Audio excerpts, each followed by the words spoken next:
What did the second most powerful man in the SS actually do between sunrise and midnight? What filled the hours of a man who commanded the most feared secret police apparatus in human history, who personally signed execution orders by the thousands, who oversaw an empire of terror stretching from the Atlantic coast of France to the frozen steppes of the Soviet Union?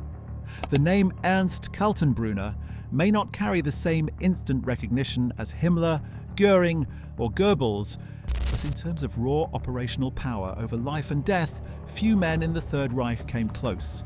He ran the Reich Main Security Office, the RSHA, the bureaucratic engine that powered the Holocaust, drove the Gestapo, coordinated foreign intelligence, hunted partisans, managed concentration camps, and liquidated anyone the regime deemed an enemy. And he did all of this not from a frontline bunker, but from behind a massive desk, in a haze of cigarette smoke and cognac fumes, signing papers, conducting meetings, reading intelligence reports, and making decisions that ended hundreds of thousands of lives. So what did Ernst Kaltenbrunner actually do all day? In this video, we are going to find out. We will walk through his life from the quiet streets of provincial Austria to the gallows at Nuremberg, tracing every dimension of his daily existence as the chief of Nazi Germany's most powerful security apparatus. We will examine his morning routines, his management style, his personal vices, the machinery of murder he operated, the intelligence networks he ran, and the extraordinary web of violence and bureaucracy that filled his every waking hour. So, without further ado, let's start at the very beginning. Ernst Kaltenbrunner was born on October 4, 1903, in the small Upper Austrian town of Ried im Innkreis, a modest market town near the German border that had little to suggest it would one day produce one of history's most notorious war criminals. Some sources identify his birthplace as Altmünster, a village near the Traunsee Lake, where his family also had connections, and historians have occasionally debated the precise location. But what is not debated is the cultural and social environment into which he was born. Upper Austria in the early 20th century was a deeply conservative, predominantly Catholic, overwhelmingly German-speaking region that had until 1918 been part of the vast Austro-Hungarian Empire. The collapse of that empire at the end of the First World War, the economic hardship of the interwar years, and the growing sense among many German-speaking Austrians that their destiny lay in union with the German nation to the north provided the ideological soil in which Kaltenbrunner's political identity took root. His father, Hugo Kaltenbrunner, was a successful local lawyer with strong German nationalist sympathies, a figure of some standing in the tightly knit bourgeois world of provincial Austria. The elder Kaltenbrunner was not a violent man in any direct sense, but he held views that were common among the educated German-speaking middle class of the late Habsburg Empire, views that privileged ethnic German culture, distrusted minorities, and harboured a deep suspicion of the multicultural Viennese elite. Hugo Kaltenbrunner was politically engaged in the pan-German movement that sought closer ties between Austria and Germany, and he passed these convictions on to his son with the authority of paternal example reinforced by the social environment of a small town where such views were unremarkable and widely shared. The family was comfortable, educated, and respectable in the provincial sense, exactly the kind of middle-class background that the Nazi movement would draw on most heavily in the late 1920s and early 1930s. Ernst was a large boy who grew into an extraordinarily large man. Even as a teenager, he was noticeably taller and more powerfully built than his contemporaries, and this physical presence shaped his social interactions from an early age. He attended local schools in the Ried im Innkreis area and showed adequate, if not exceptional, academic ability, his real aptitude lying less in scholarly refinement than in the kind of practical organizational intelligence and social dominance that physical size and personal confidence tend to confer. He was drawn from an early age to organizations and activities that rewarded these qualities, including the various youth groups and nationalist fraternal organizations that proliferated in interwar Austria as competing political movements sought to capture the loyalties of the next generation. His physical appearance became increasingly distinctive during his university years. He enrolled at the Graz University of Technology to study law, following his father's profession, and at Graz he joined one of the German nationalist student fraternities, the Burschenschaften, that were a prominent feature of Austrian university life in this period. These fraternities had a strong tradition of mensur, the ritualized fencing duel in which members fought with sharpened sabers, under conditions designed to ensure that both combatants receive visible facial wounds.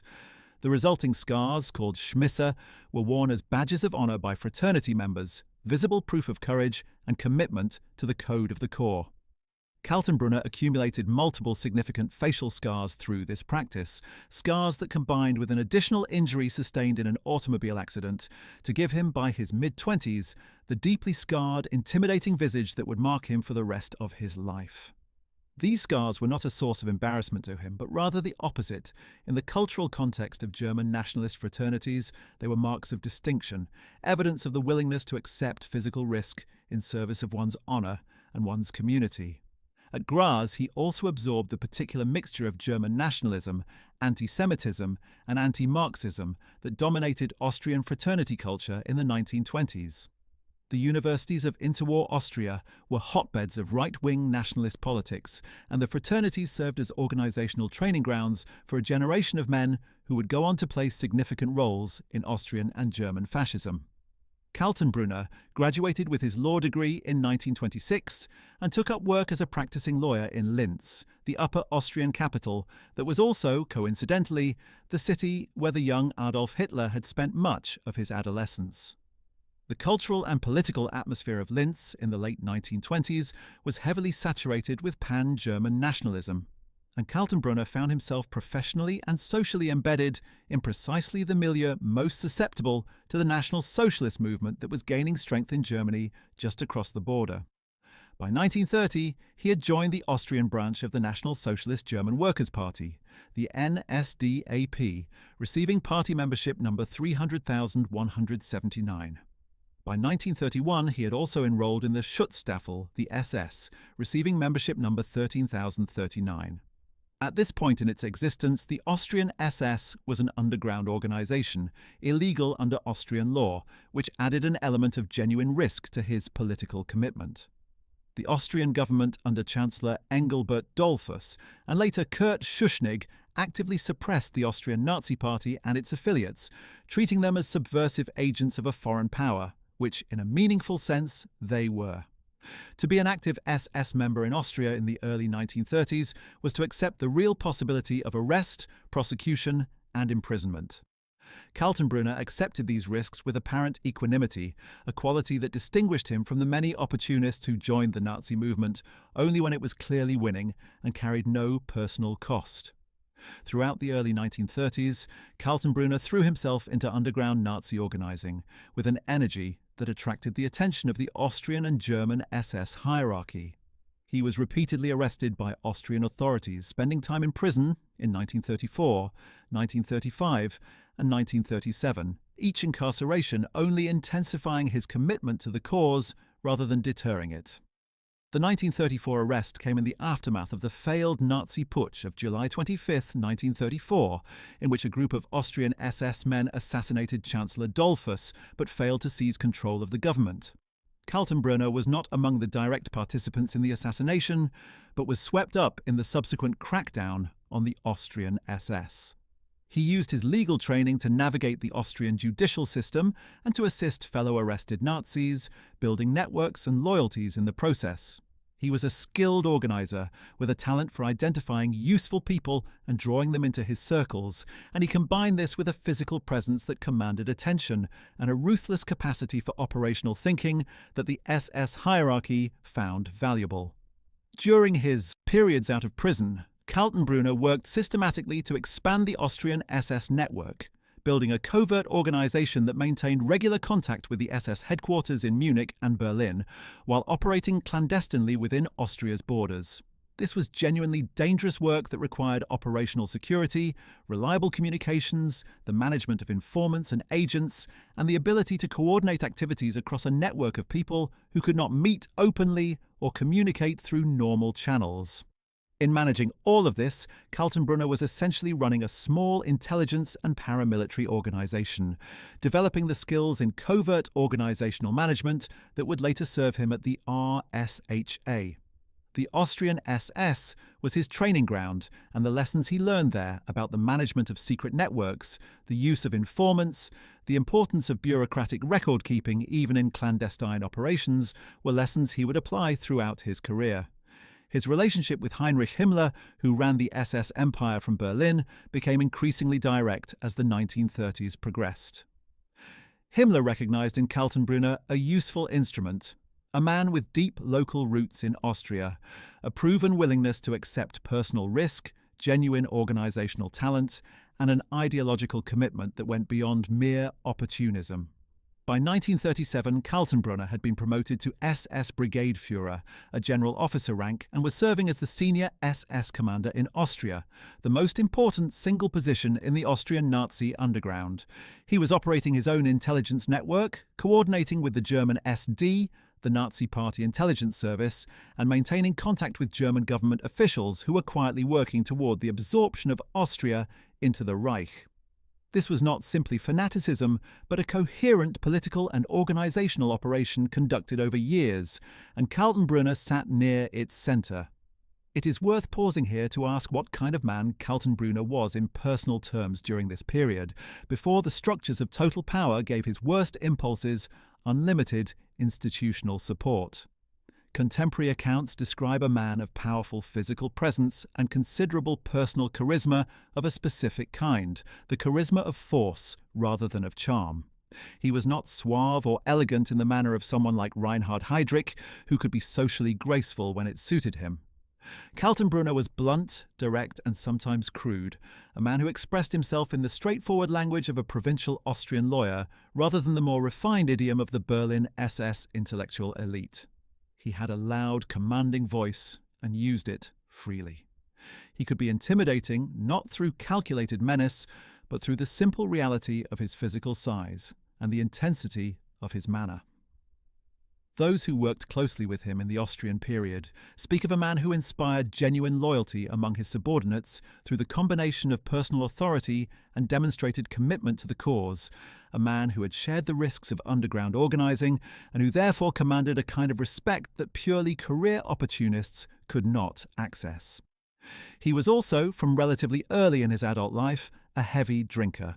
In the social culture of the Austrian SS, as in many other male organizational environments of the period, alcohol was a routine presence, and the ability to drink heavily without visible impairment was sometimes treated as a masculine virtue rather than a vice.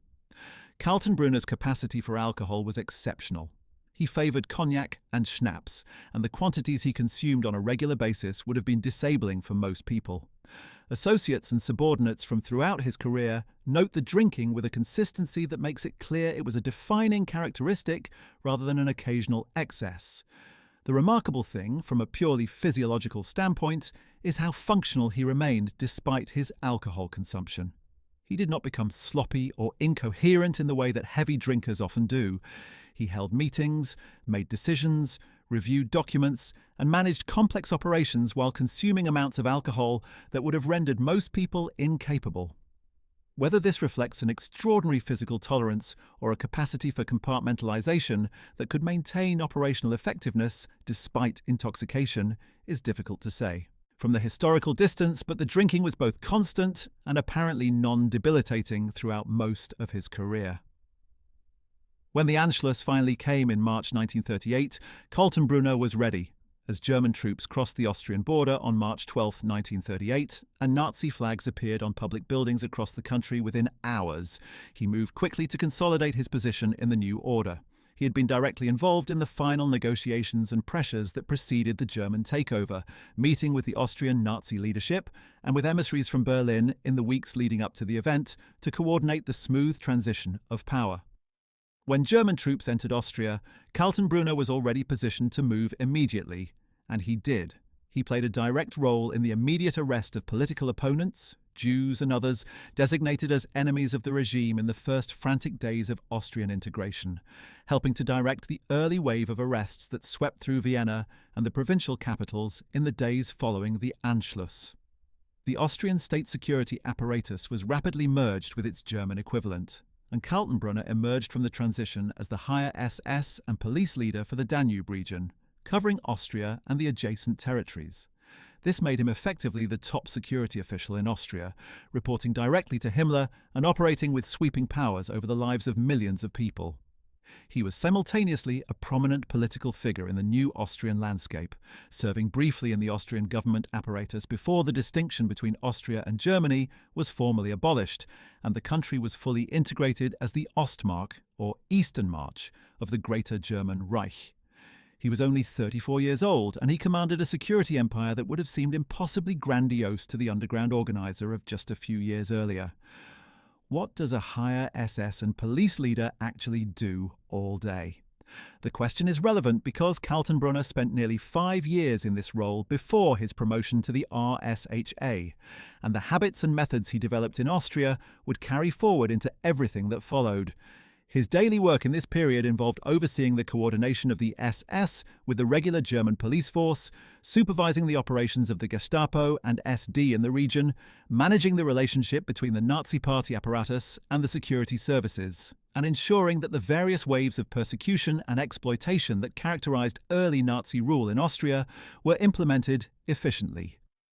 The violence against Austrian Jews in the immediate aftermath of the Anschluss was extraordinary in its speed and intensity. Jewish businesses were seized, Jewish professionals were stripped of their licenses and positions, and Jews were subjected to public humiliations, beatings, and forced labor on the streets of Vienna. Within weeks of the Anschluss, Austrian Jews were being arrested and sent to Dachau concentration camp, the first large-scale deportation of Jews from what had been an independent country. Kaltenbrunner was not the architect of anti-Jewish policy, which was designed at the Reich level and imposed on Austria as part of integration into the Nazi system. But he was the primary enforcement instrument for that policy in his region, the man responsible for ensuring that the Gestapo and SS carried out their assigned functions with appropriate thoroughness. He chaired meetings, reviewed lists of arrested individuals, approved deportation orders, and received reports on the progress of various persecution programs. In doing all of this, he was developing the bureaucratic habits and operational methods that would define his approach at the far larger institution he would eventually lead. The experience of Austria under Nazi rule was, in a sense, a compressed rehearsal for the fuller horror of occupied Europe after 1941, and Kaltenbrunner was one of its primary producers. He was also from the very beginning an enthusiastic visitor to Mauthausen, the concentration camp established in August 1938 near the Austrian town of the same name, roughly 20 kilometers east of Linz.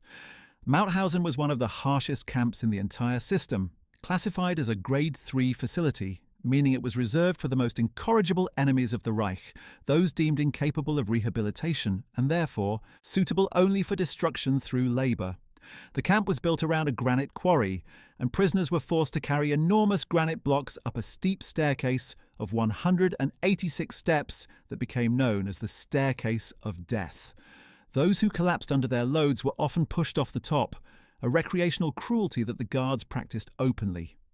Prisoners died in enormous numbers from exhaustion, beatings, exposure, starvation, and deliberate murder. The mortality rate at Mauthausen consistently exceeded that at many other camps, and it was run by commanders who competed in their displays of brutality rather than being troubled by them. Kaltenbrunner visited Mauthausen on multiple occasions over the years, and these were not the visits of an uncomfortable bureaucrat reluctantly checking on a subordinate function. He was not, in other words, conducting oversight visits motivated by concern about the treatment of prisoners or the legal niceties of the camp's operation. Witnesses who survived and testified at Nuremberg and at subsequent trials described Kaltenbrunner as a man who watched executions with apparent equanimity, who walked through the camp with the familiarity of someone visiting an industrial facility that was performing its assigned function adequately, and who showed no signs of discomfort at the systematic killing taking place around him. One surviving prisoner, a former inmate named Andreas Beiberger, testified that on one occasion he had personally witnessed Kaltenbrunner watching a hanging at the camp, standing among a group of senior SS officials and staff who had assembled to observe the execution as a form of quasi-official entertainment. The camp was practically a local institution from Kaltenbrunner's perspective, close to his home territory, staffed by men he knew, performing a function he wholeheartedly supported and from which he saw no reason to avert his gaze. His personal life during these years was outwardly conventional in the way that senior Nazi officials often managed to maintain a facade of bourgeois domesticity alongside their professional roles in mass murder. He had married Elisabeth Eder in 1931, a union that produced 3 children, 2 sons and a daughter, who were raised in the comfortable circumstances appropriate to a senior SS commander. Elizabeth was by all accounts devoted to her family and her household, occupying the role of the dutiful SS wife that the Nazi regime celebrated as an ideal, maintaining the domestic sphere while her husband's professional world expanded into territory that she may or may not have fully understood. The family lived in Vienna in considerable comfort after the Anschluss, in a spacious residence appropriate to his senior rank and social position. Kaltenbrunner moved in the circles of the Viennese Nazi elite, attending social functions, conducting the expected professional entertaining, and presenting the face of a successful senior official to the world. But alongside this conventional domestic arrangement, he had also developed what became a long-term romantic relationship with a woman named Gisela von Westarp, a countess of aristocratic Austrian background who became his companion and eventually the mother of twins he fathered with her during the war years. This relationship was an open secret within the SS hierarchy, accommodated in the way that powerful men's personal transgressions were routinely accommodated within an institution whose official ideology made stern demands about racial purity and sexual propriety, while its senior members regularly violated those demands in practice. Kaltenbrunner maintained both relationships simultaneously throughout the war period, and Gisela von Westarp was with him when he was captured in the Austrian Alps in May 1945, having apparently accompanied him on his flight from Berlin. The event that changed everything for Kaltenbrunner, that catapulted him from the senior but still regional role of higher SS and police leader to the absolute pinnacle of the Nazi security apparatus, was not anything he did himself. It was the assassination of Reinhard Heydrich. Heydrich was, in May 1942, the head of the RSHA, the Reich Main Security Office, the organization that ran the Gestapo, the SD, the criminal police, and the Foreign Intelligence Service simultaneously.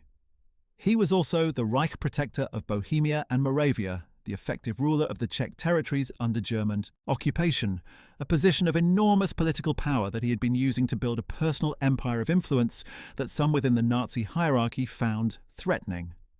Heydrich was tall, blonde, physically imposing, and possessed of a razor-sharp intelligence combined with an absolute ruthlessness that made him one of the most feared men in the entire regime. Hitler sometimes called him the man with the iron heart. Others called him the blondest beast. He was also, by widespread assessment, one of the regime's most capable operators, a man who had built the RSHA from the ground up and who understood every element of its functioning in exhaustive detail. On May 27, 1942, 2 Czech paratroopers named Josef Gabčík and Jan Kubiš, trained and dispatched by the British Special Operations Executive in cooperation with the Czechoslovak government in exile, ambushed Heydrich's open-topped Mercedes staff car in a Prague suburb called Holešovice Liben. Gabčík's Sten gun jammed, but Kubiš threw a modified anti-tank grenade that exploded beneath the car, sending shrapnel and fragments of the vehicle's upholstery into Heydrich's body. He was wounded, but initially appeared to be recovering. He died on June 4, 1942, of septicemia, caused by fragments from the car seat that had entered his wounds, along with the shrapnel. The Nazi response to his death was characterized by the kind of collective punishment and reprisal that defined the regime's approach to resistance. The village of Lidis was completely destroyed, its male population over 15 murdered, its women sent to Ravensbrück concentration camp, and its children dispersed to various fates. The village of Ležáky, identified as having sheltered radio equipment used by the Czech resistance, was similarly razed. The 2 paratroopers and their network of helpers were eventually tracked down and killed in a church in Prague after a long gunfight. But Heydrich's death also left the most powerful security post in the Third Reich suddenly vacant. Himmler spent several months managing the RSHA directly himself, an arrangement that was clearly temporary given his many other responsibilities, while considering who should fill the position permanently. Heydrich had been extraordinarily difficult to replace, a man of unique abilities whose very versatility made his absence acutely felt. Various candidates were considered and rejected. The job required someone with genuine security experience, ideological commitment, personal loyalty to Himmler, and enough organizational capability to manage an institution of enormous complexity. The department chiefs of the RSHA were themselves formidable figures, men like Heinrich Müller of the Gestapo and Walter Schellenberg of the SD Ausland, who had strong personalities, clear views about how the organization should function, and potentially ambitions of their own. Whoever took the top job needed sufficient authority and standing to command their respect, or at minimum, their compliance. On January 30th, 1943, the 10th anniversary of Hitler's appointment as Chancellor, Heinrich Himmler appointed Ernst Kaltenbrunner as Chief of the Security Police and the SD, effectively placing him in charge of the RSHA. The choice was significant and not without controversy within the SS hierarchy. Kaltenbrunner was not the obvious selection from a simple meritocratic standpoint, and men like Schellenberg, who were intellectually more sophisticated, privately doubted his capabilities. But Himmler had specific reasons for his choice. Kaltenbrunner was absolutely loyal, proven over years of underground organizing in Austria. He had no independent power base within the Berlin SS hierarchy and therefore posed no threat to Himmler's own dominance. He was an effective administrator with demonstrated experience in security operations.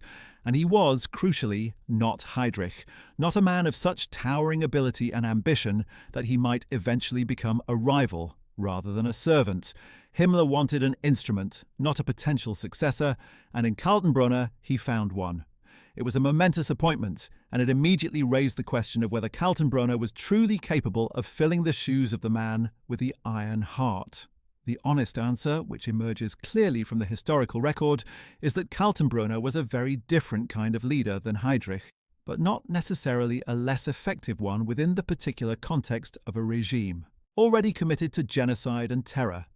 Where Heydrich had been cerebral, elegant, and strategically subtle, Kaltenbrunner was blunt, direct, and operationally focused. Where Heydrich had sometimes played a long political game, carefully positioning himself for future advancement in the Nazi hierarchy, Kaltenbrunner was content to serve as Himmler's instrument without obvious ambitions beyond his immediate role. And where Heydrich had built the RSHA into an organization of remarkable bureaucratic sophistication, Kaltenbrunner inherited that organization and drove it forward with a kind of relentless, unimaginative brutality that may actually have made it more efficient at its most terrible tasks, because the tasks themselves required not sophistication, but sustained, systematic violence applied at industrial scale. So what did the new chief of the RSHA actually do when he arrived at his office each morning? The organization he now commanded was one of the largest and most complex security bureaucracies ever assembled. The RSHA was divided into 7 major departments called Ämter, each of which ran a distinct but interconnected operation. Amt 1, or Office 1, handled SS personnel matters, maintaining the records of all SS members within the RSHA's organizational hierarchy and managing promotions, assignments, and disciplinary proceedings. Amt 2 managed administrative and economic affairs, the budgetary and logistical infrastructure without which the rest of the organization could not function. Amt 3, the SD Inland, conducted domestic intelligence operations, monitoring the political mood of the German population and reporting on everything from church attendance to dinner table conversations, from factory morale to public reactions to Allied bombing raids. Amt 4 was the Gestapo, the Geheime Staatspolizei or secret state police, the most feared instrument of internal repression in the Third Reich. Amt 5 was the Kripo, the Criminal Polizei or criminal police, which handled conventional criminal investigations while also, increasingly, being used for politically motivated prosecutions. Amt 6, the SD Ausland, ran foreign intelligence operations across occupied and neutral Europe and beyond, and Amt 7 handled ideological investigation, maintaining files on enemies of the state defined in terms of their religious or political beliefs, including Freemasons, Communists, Jews, and various categories of church organizations. Each of these departments had its own chief, its own staff, its own filing systems, its own agents and informers, and its own budget. Together, they employed tens of thousands of people across Europe, from senior analysts at headquarters in Berlin to local Gestapo men in provincial offices across occupied France, the Netherlands, Belgium, Poland, Norway, and the other conquered territories. coordinating them, setting priorities, managing the inevitable bureaucratic conflicts between departments with overlapping jurisdictions, and reporting upward to Himmler and occasionally to Hitler himself was a genuinely demanding job, quite apart from the moral catastrophe it represented. And Kaltenbrunner took it seriously in the narrow organisational sense, applying himself to the administrative challenge with the methodical determination of the trained lawyer he was. A typical morning for Kaltenbrunner began early. He kept long hours, a requirement of his position, and his days often stretched well past midnight into the early hours of the following morning. By 7 or 8 in the morning, he would be at his desk in the Prinz-Albrecht-Straße complex in central Berlin, the RSHA headquarters that occupied a series of interconnected buildings, including the former Hotel Prinz Albrecht at number 8, the former School of Industrial Arts and Crafts at number 9, which had become the Gestapo headquarters, and several adjacent structures that had been absorbed into the complex over the years. This address had already become synonymous with terror in the minds of the German population by the time Kaltenbrunner took over. People arrested by the Gestapo knew that being brought to Prinz-Albrecht-Straße meant entering a building from which many people did not emerge, or emerged transformed by experiences they struggled afterward to describe. In the basement of the building were interrogation cells where the Gestapo applied the enhanced interrogation methods that had been formally approved by the Nazi state. Methods that in plain language amounted to systematic torture. His first task of the morning was invariably the review of overnight intelligence reports, from across occupied Europe and from neutral countries, from informers and agents, from the signals intelligence operation that intercepted and decrypted enemy communications, from the regular police, from the SS commanders in the field. Information flowed into the RSHA around the clock. Kaltenbrunner received a daily digest of the most important items, a document that ranged across the entire scope of the war and the occupation, covering military developments, internal political conditions, the activities of resistance movements, the mood of foreign governments, the operational status of the concentration camp system, foreign currency reserves, the progress of deportation operations, the activities of the churches, and dozens of other subjects. Reading and absorbing this digest was itself a substantial morning task, requiring both attention to detail and the ability to identify what mattered from among a vast torrent of information.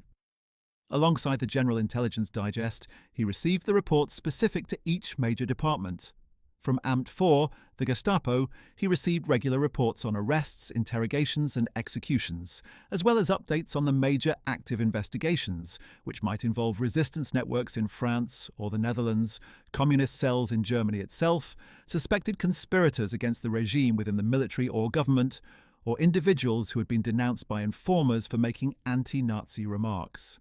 The Gestapo in 1943 and 1944 was running hundreds of simultaneous investigations at any given moment, and the summary reports that reached Kaltenbrunner's desk represented only the most significant current cases, with lower-level matters handled entirely within Müller's domain, without requiring Kaltenbrunner's direct attention. From Amt 3 he received the Meldungen aus dem Reich, the reports from the Reich, which were regular summaries of public opinion compiled from informers, SD agents, and various other sources across the country. These reports told the regime in remarkable detail what ordinary Germans were actually thinking and saying in their homes, their workplaces, and their churches. They covered public reactions to specific speeches and events, the mood in particular industries or social groups, the spread of rumours, the influence of foreign radio broadcasts on German opinion, and countless other dimensions of the population's psychological and political state. This information was used both to guide propaganda, allowing Goebbels to tailor his messages to address specific anxieties or counteract specific rumours, and to identify individuals whose private views had become dangerously disloyal and who might therefore warrant Gestapo attention.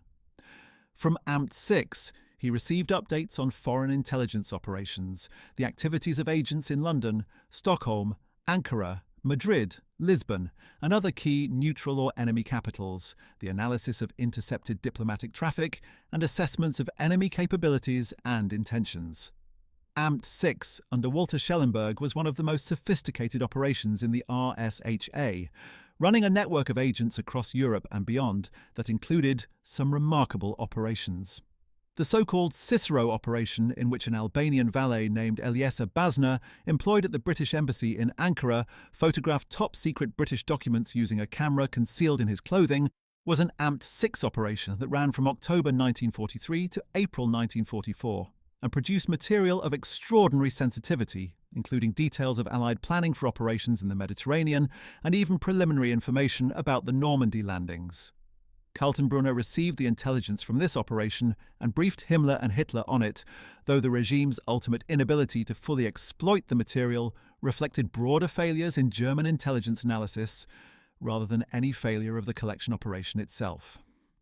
The sheer volume of paperwork flowing across Kaltenbrunner's desk each day was staggering, and this brings us to what was, in pure quantitative terms, probably the most significant category of his daily activity.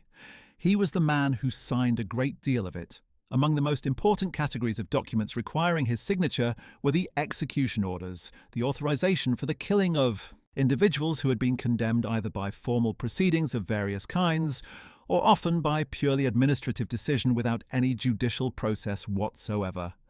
These orders covered a remarkable range of people, from resistance fighters caught with weapons to Soviet political commissars, from escaped prisoners of war to Jews caught in hiding after previous deportations, from individuals who had made anti-Nazi remarks overheard by informers to Communist Party members identified through intelligence operations, from Roman Catholic priests who had sheltered enemy agents to ordinary civilians who had sabotaged factory equipment. The documents were prepared by the relevant department, reviewed by middle managers, and then brought to Kaltenbrunner for signature. He signed them. Day after day, week after week, month after month, he signed them. The number of individual deaths that resulted from documents bearing his signature runs into the hundreds of thousands at minimum, and the full total may be significantly higher. The signing of these documents was not, it should be understood, a perfunctory act in which Kaltenbrunner applied his name to papers without reading them. The historical record indicates that he was an engaged reader of the documents he signed, someone who sometimes added handwritten notes or amendments, who occasionally asked questions that resulted in additional paperwork being generated, and who sometimes intervened to specify different outcomes than those initially proposed. This level of engagement made it impossible to sustain the defense that he had merely been a rubber stamp, a formality at the end of a chain of bureaucratic decisions made by others. He was not a rubber stamp. He was a decision-maker who exercised real authority over the life and death questions that came across his desk, and who exercised that authority with the apparent ease of a man who had no difficulty with what he was deciding. One of the most significant and specific examples of Kaltenbrunner's direct personal role in authorizing mass murder was his involvement in what became known as the Bullet Decree, the Kugel-Erlass, issued in March 1944. This order directed that recaptured Allied prisoners of war, who were not British or American, primarily Soviet, Polish, French, and other nationalities, were to be taken to the nearest concentration camp and executed, rather than returned to prisoner of war camps.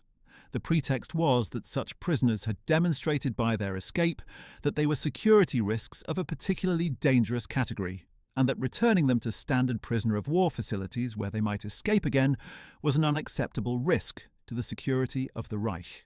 The reality was that the decree was part of the regime's general move toward treating the war as a racial and ideological conflict, in which the traditional laws of war, as embodied in the Geneva Convention and the Hague Regulations, applied only selectively when they applied at all. Kaltenbrunner was directly involved in drafting and implementing this order, and it resulted in the murder of thousands of recaptured prisoners at various concentration camp facilities across the Reich.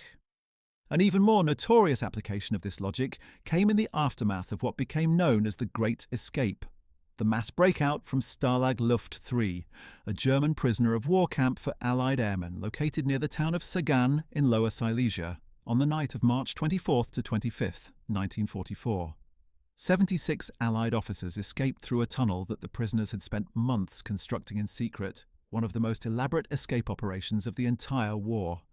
The tunnel, codenamed Harry, ran from a barrack room approximately 110 metres to a point in the woods beyond the camp's perimeter fence, and the escape had been planned and executed with extraordinary precision. All but 3 of the escaping officers were recaptured within days, the widespread search that German authorities mounted for the missing men involving police, SS, the Wehrmacht, the Hitler Youth, and many other organisations across Germany and occupied Europe. Hitler, upon learning of the escape, was reportedly furious to a degree that alarmed those around him. He initially demanded that all 73 recaptured officers be shot. Göring and Keitel, among others, reportedly argued for a smaller number, fearing that the mass execution of Allied prisoners of war would invite severe reprisals against German prisoners held by Britain and the United States.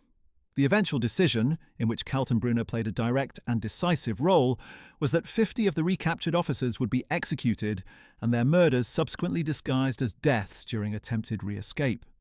Kaltenbrunner issued specific orders to Gestapo regional officers across Germany and occupied Europe, directing which individual officers were to be killed, in which locations, and under what cover story. These orders resulted in the murder of 50 RAF officers, shot at various locations by Gestapo personnel and then cremated to conceal the evidence of what had been done to them. A small number of cases involved men who were shot multiple times before dying, in circumstances that suggested their murders had been conducted with additional cruelty. The documentation surrounding this specific crime was extraordinarily thorough. The Gestapo officers that carried out the killings produced reports confirming their completion, reports that were collated and reviewed at the RSHA level. After the war, the Royal Air Force conducted an intensive investigation into the murders, resulting in the prosecution of more than a dozen SS and Gestapo personnel involved in the individual killings. But the chain of command ran unmistakably upward to Kaltenbrunner, and the evidence of his direct role in ordering the murders was presented at Nuremberg in detail that his defense could not effectively contest. But these were, in a sense, special cases. Dramatic instances of specific orders with specific consequences that could be documented and presented with particular clarity. The more systemic dimension of Kaltenbrunner's daily work, the one that operated not in episodic bursts but as a continuous background drumbeat of destruction, was his role in the Holocaust. By the time Kaltenbrunner took over the RSHA in January 1943, the genocide of European Jews was already well advanced. The Wannsee Conference had taken place a year earlier, in January 1942, at a villa on the shores of the Wannsee Lake near Berlin, where senior Nazi officials had coordinated the administration of the final solution across the various agencies involved. The death camps in occupied Poland, Auschwitz-Birkenau, Treblinka, Sobibor, Belzec, Chelmno and Majdanek were already operating at enormous scale. The Einsatzgruppen, the mobile killing units of the SS that had followed the German army into the Soviet Union in 1941, had already murdered more than 1 million people in mass shootings at locations including Babi Yar in Ukraine, Ponari in Lithuania, and hundreds of other sites across the occupied Eastern Territories. The entire machinery of genocide was in full operation before Kaltenbrunner arrived. What Kaltenbrunner inherited was not a plan that needed to be created, but an operation that needed to be sustained, expanded, and managed in the face of a war that was increasingly going badly for Germany. Adolf Eichmann, who ran Amt 4B4, the section of the Gestapo specifically responsible for Jewish affairs, was Kaltenbrunner's direct subordinate, reporting through the chain of command that ran from Eichmann's office up through Gestapo chief Heinrich Müller, and then to Kaltenbrunner himself. Eichmann was a methodical administrator of extraordinary efficiency who coordinated the logistics of deporting Jews from across occupied Europe to the death camps in the East, managing the complex interplay of railway schedules, camp reception capacities, local SS command jurisdictions, and the varying degrees of cooperation from German-aligned governments across the continent. Every train that carried Jews to Auschwitz, every convoy that moved through the network of ghettos, transit camps and death facilities required organizational coordination that ran through Eichmann's office and ultimately answered to Kaltenbrunner. The relationship between Kaltenbrunner and Eichmann was one of the central operational partnerships of the Holocaust's later phases. They met regularly, with Eichmann reporting on the progress of various deportation programs and bringing to Kaltenbrunner the problems and complications that required intervention at the level of his authority. Kaltenbrunner was not a passive recipient of these briefings, but an engaged interlocutor who asked questions, raised objections, proposed solutions, and made decisions about how obstacles to the deportation program should be overcome. When various governments allied with Germany attempted to protect their Jewish populations from deportation, it fell to the RSHA to apply pressure through diplomatic channels, through direct SS intervention, or through the manipulation of the political processes of the Allied states.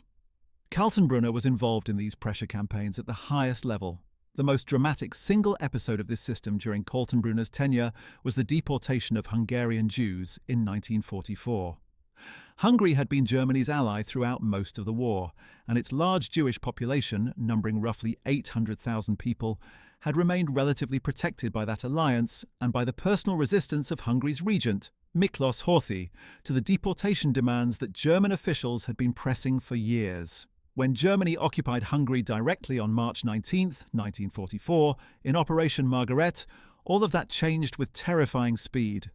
Eichmann arrived in Budapest personally, accompanied by a team of Gestapo and SD specialists, to coordinate what would become one of the fastest and most complete deportation operations of the entire Holocaust. Working in collaboration with Hungarian authorities who proved disturbingly cooperative, Eichmann organized the systematic registration, ghettoization, and deportation of Hungary's Jews with a methodical efficiency that shocked even some of those directly involved. Between May 15th and July 9th, 1944, approximately 437,000 Hungarian Jews were deported to Auschwitz-Birkenau, the overwhelming majority of them murdered almost immediately upon arrival. Auschwitz's killing capacity was strained to its limits during this period. The crematoria worked around the clock. Bodies were burned in open pits when the crematoria could not keep pace with the volume of corpses. SS Guard Commander Rudolf Höss, who had been recalled from other duties specifically to oversee the Hungarian operation, later testified that the scale of the operation was unprecedented even by Auschwitz standards and required extensive improvisation at the facility level. Kaltenbrunner was kept informed throughout this operation, receiving regular reports on its progress, and he participated in high-level discussions about how to handle various complications, including Hungarian government wavering and the international pressure that mounted as news of the deportations spread through neutral countries and eventually reached the Allied governments. One particularly cynical dimension of the Hungarian operation was the negotiations that took place simultaneously with the killing. An emissary representing Hungarian Jewish organizations, Joel Brand, was actually dispatched to Istanbul in May 1944, carrying a proposal from Eichmann that offered to exchange Jewish lives for goods, specifically trucks and other military supplies that Germany was desperate to obtain from Western sources. This proposal, known as Blood for Goods or Blut gegen Waren, was never seriously entertained by the British and American governments, who rightly regarded it as an attempt to drive a wedge between them and the Soviet Union by appearing to offer a separate deal.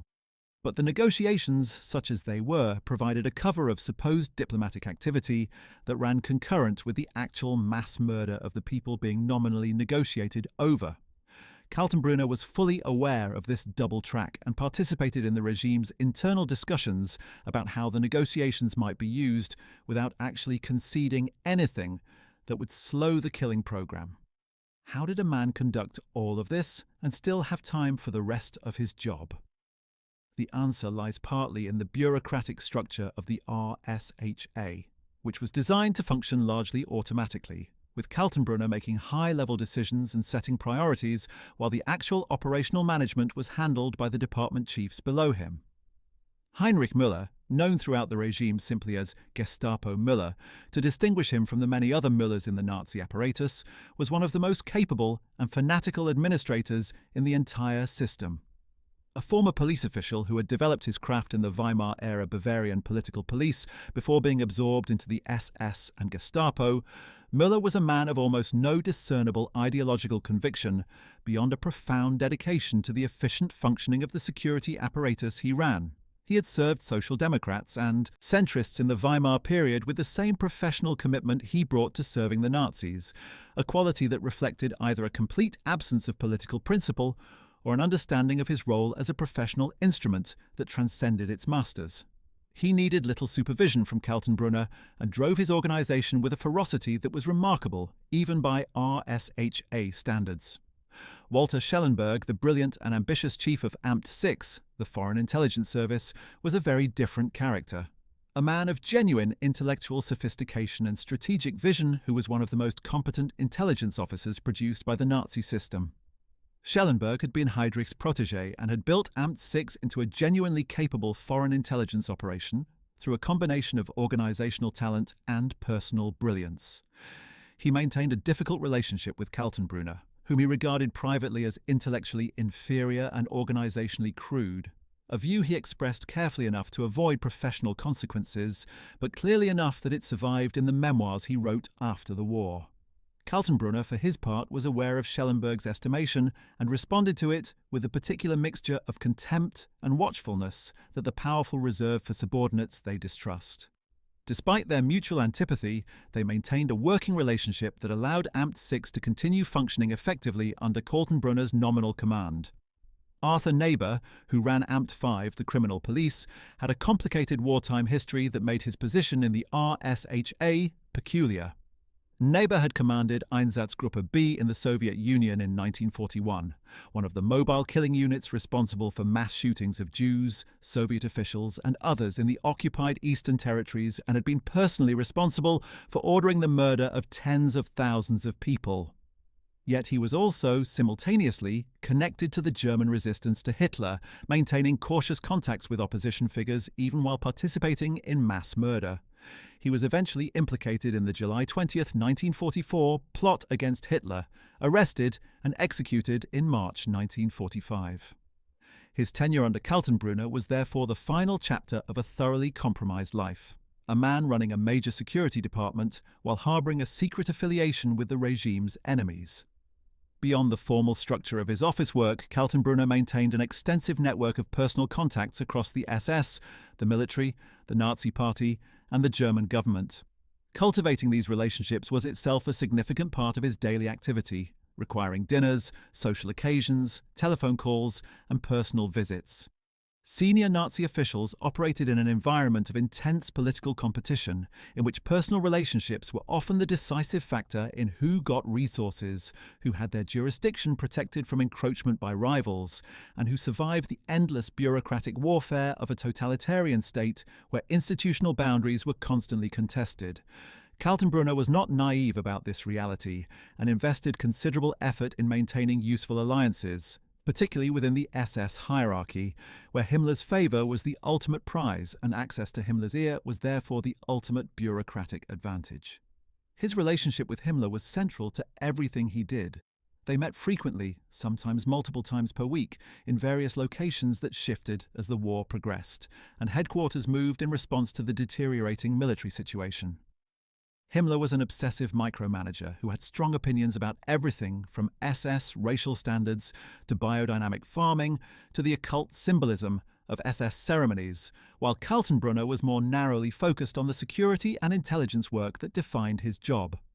Their meetings typically involved detailed reviews of RSHA operations, discussion of major security threats, coordination of SS activities across the various overlapping jurisdictions of the Nazi state, and Kaltenbrunner's reporting on the progress of various programs that Himmler had authorized or was tracking. Himmler was known for expecting exhaustive detail and for asking awkward questions when he felt inadequately briefed, which meant that Kaltenbrunner needed to arrive at these meetings comprehensively prepared. Himmler also had a notoriously weak stomach for direct physical violence, despite the enormous violence he directed, famously fainting during a demonstration mass shooting of Jews in Minsk in August 1941 when blood and brain matter splattered onto him. Kaltenbrunner had no such squeamishness, and this difference in personal temperament was one dimension of the relationship between the two men. Kaltenbrunner could discuss the mechanics of killing programs with the matter-of-fact directness of a man who had personally witnessed executions without distress, while Himmler preferred to engage with the same programs in more abstract bureaucratic terms. This complementarity was one reason Kaltenbrunner was useful to Himmler beyond his organizational capabilities. He could be trusted to manage the operational realities of the killing programs without requiring Himmler to immerse himself in details that his own psychology found distressing. Kaltenbrunner's relationship with Hitler was less frequent but more significant in terms of the authority it conferred. Hitler granted Kaltenbrunner direct personal access, bypassing the normal chain of command that ran through Himmler, a privilege that reflected Hitler's personal interest in the work of the security services and his desire to receive security intelligence directly rather than filtered through any intermediary. Their meetings typically involve security briefings in which Kaltenbrunner reported on internal threats, resistance movements, the activities of enemy intelligence services, and other matters of direct concern to Hitler's personal security and political control. Hitler apparently liked Kaltenbrunner in a personal sense, finding his directness and lack of subtlety refreshing compared to the elaborate manoeuvring of many other senior officials. He sometimes referred to him with a kind of rough approval, as someone who got on with the job without excessive deliberation or complaint. One particular area where Kaltenbrunner's daily work took him into direct contact with the mechanics of foreign intelligence was Operation Bernhard, one of the most audacious covert operations run by the RSHA during the war. Conceived originally in 1942 by Amt 6 under Heydrich, Operation Bernhard was a large-scale counterfeiting enterprise that produced forged British pound notes in enormous quantities, the original intention being to flood Britain with fake currency and destabilize its financial system.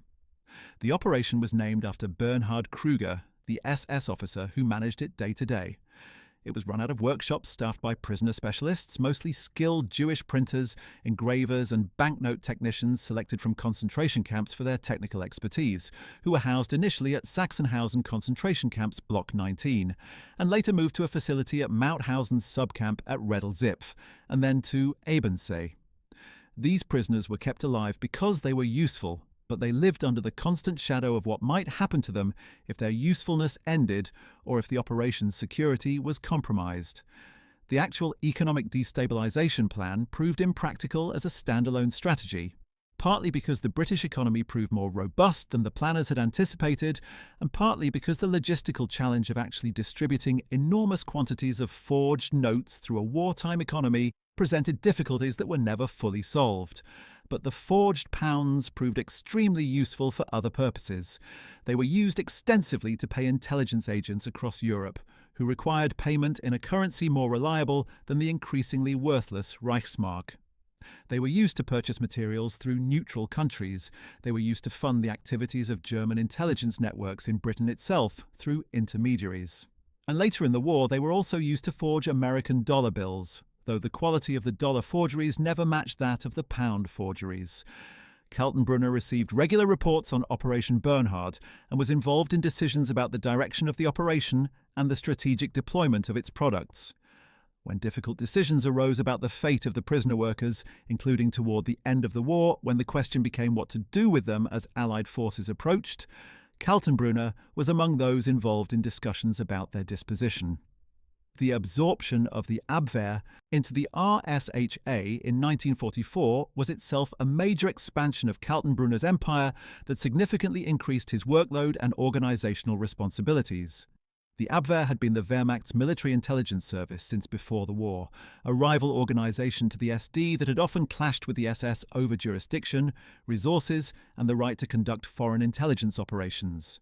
Admiral Wilhelm Canaris, the Abwehr's chief, was an enigmatic figure whose relationship with the Nazi regime was far more complicated than his position suggested. Unknown to most of his contemporaries, Canaris had become increasingly disillusioned with the regime and had taken cautious steps to protect certain individuals and to pass information to the regime's enemies through various channels, actions that made him a complex figure in the history of the German resistance.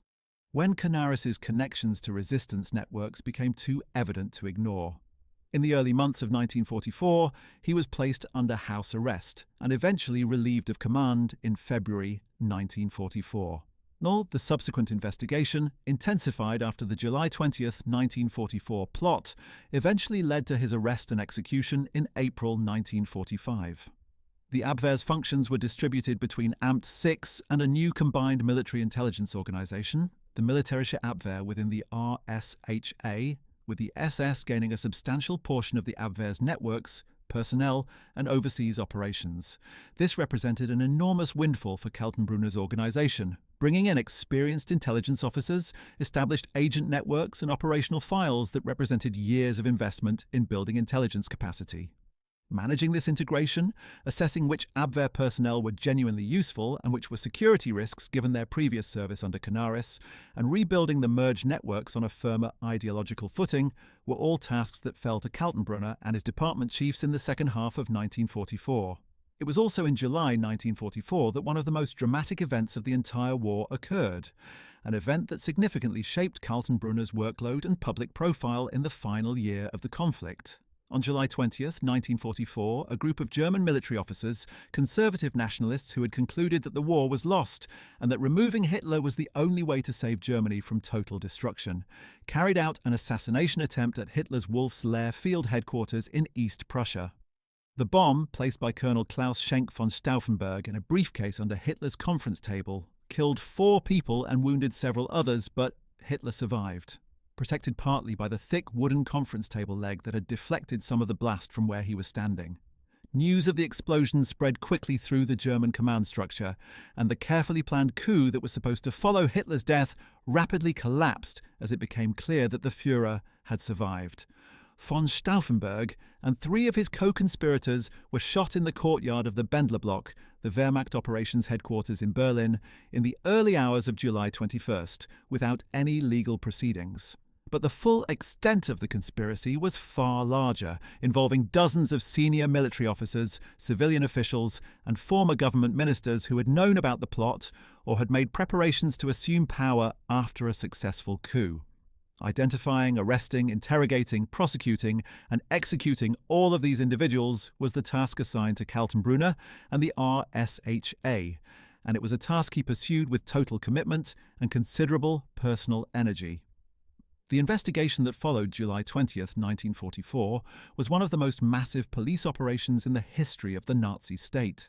Thousands of people were arrested, interrogated under methods that the Gestapo applied with particular thoroughness when the security of the regime itself was perceived to be at stake. The information extracted through these interrogations led to further arrests in widening circles, consuming not just the direct participants in the plot, but people who had been aware of it without reporting it, officers who had expressed doubts about the war in conversations that were later revealed, civil servants whose loyalty was questionable for any reason, and individuals who had simply been in the wrong social circles at the wrong time. By the time the wave of arrests crested in the late summer and autumn of 1944, several thousand people had been detained, of whom hundreds were executed, often after summary proceedings before the People's Court. Kaltenbrunner personally supervised key aspects of this investigation, reviewing interrogation reports, directing where further pressure should be applied, and making recommendations about prosecutions. He was closely involved in the process that brought suspects before the People's Court, where the presiding judge, Roland Freisler, conducted proceedings designed not to determine guilt or innocence, but to humiliate the defendants and demonstrate the regime's contempt for their actions. Defendants were shouted at, denied the right to speak, stripped of their uniforms and medals, and made to stand in oversized, ill-fitting civilian clothes that emphasized their degradation. Freisler himself died in February 1945 when an American bomb struck the People's Court building during a session, one of the war's more pointed ironies. The executions that followed the July 20th trials were carried out in what the historical record suggests Hitler intended as a demonstration of the regime's capacity for cruelty. Many of the condemned were hanged by piano wire from meat hooks at Plötzensee prison in Berlin, a method deliberately chosen for its slowness and the additional suffering it inflicted compared to conventional hanging. There are accounts that some of the executions were filmed at Hitler's direction, though the precise fate of any such films remains uncertain. Kaltenbrunner did not design this particular method of execution, but he was an active participant in the system that implemented it, reviewed the reports on its application, and showed no discomfort with its brutal specifics. The July 20th investigation also gave Kaltenbrunner an unexpected political benefit. His successful management of the massive purge operation enhanced his standing with Hitler considerably, reinforcing his reputation as a man who could be counted on in a crisis and who approached the security of the regime with the absolute commitment that the situation demanded. By the autumn of 1944, as Germany's military position deteriorated rapidly on all fronts, Kaltenbrunner was one of the senior figures in the regime whose position remained secure, because the functions of the RSHA became more rather than less important, as the regime came under increasing pressure. The more desperate the military situation, the more the regime relied on the security apparatus to maintain internal control through fear and violence, and the more Kaltenbrunner's organization was needed. His daily routine in the latter part of 1944 and into 1945 reflected the desperate circumstances of a regime that was clearly losing the war, but had not the slightest intention of moderating its criminal activities in response. If anything, the pace of killing accelerated as German forces were driven back from the territories they had occupied. As the Red Army advanced from the east and the Western Allied forces pushed toward Germany from France and Italy, the concentration camp system entered its most chaotic and brutal phase. Camps that had been in comfortable proximity to the German heartland now found themselves near the front lines, and the question of what to do with their prisoners as Allied liberation became imminent produced a consistent answer from the SS hierarchy: move the prisoners further west or kill them. The death marches of late 1944 and early 1945 were among the most murderous episodes of the entire concentration camp system. When camps could not be evacuated by train because the rail network had been disrupted by Allied bombing or was needed for military traffic, prisoners were marched on foot through winter weather with minimal food, clothing, and shelter. Guards shot those who fell behind or could not keep pace. Cold, exhaustion, and the accumulated physical debility of camp imprisonment killed thousands more. The roads of Germany and Central Europe in those final months were lined with the bodies of concentration camp prisoners who had survived years of systematic starvation and abuse, only to die within weeks of liberation. Kaltenbrunner was involved in the directives governing what should happen to camp prisoners as Allied forces approached, and these directives consistently prioritized the prevention of prisoner liberation over any humanitarian consideration. His final months in Berlin and then in the Austrian Alps were increasingly those of a man managing the collapse of an institution, trying to keep his organization functioning in the face of bombing, military reverses, the loss of occupied territories that had provided resources and agents, and the growing awareness among his subordinates that the war was lost. He issued instructions, he signed orders, he conducted meetings. The paperwork continued flowing across his desk. Some of the orders he was issuing in early 1945 could not actually be implemented because the organization that would normally implement them no longer controlled the relevant territory or had lost contact with the relevant personnel. The machinery of the RSHA was seizing up as the Reich contracted, but it continued grinding forward on whatever it could still reach. One of the more macabre dimensions of this final period was Kaltenbrunner's involvement with what was called the Prominenten, the prominent prisoners held at various concentration camps as potential bargaining chips.